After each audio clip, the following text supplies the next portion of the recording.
The offering was his life, lived under the law and in fulfillment of the law, which was given to God on our behalf. Okay? All of the different sacrifices, you had the burnt offering, you had the sin offering, and you had the fellowship offering. Every single one of those offerings and every detail of one of those offerings pictured Christ in one way or another. The fellowship offering, which is the peace offering, the Shalomim, that is bringing peace between God and man again. And so what did they do with the peace offering?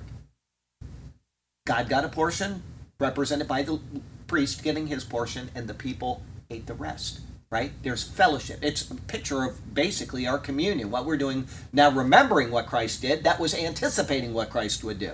Every single thing about those offerings anticipated Christ in one way or another, okay?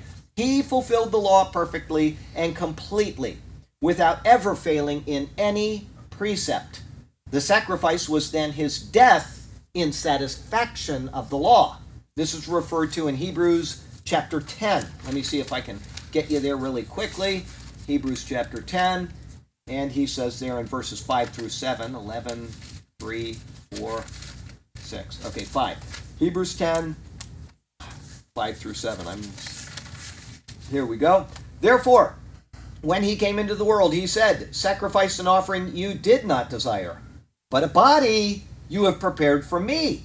In burnt offerings and sacrifices for sin, you had no pleasure. Then I said, behold, I have come. In the volume of the book it is written of me to do your will, O God. He is the fulfillment of the typology.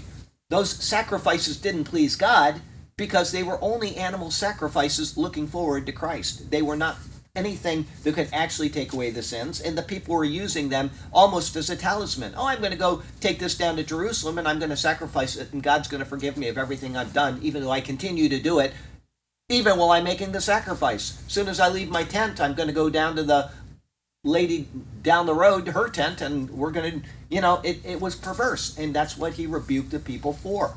Okay? So, the sacrifices and offerings of the Old Testament were mandated under the law. And yet they are not what the Lord desired. Instead, they only pointed to the life of Christ.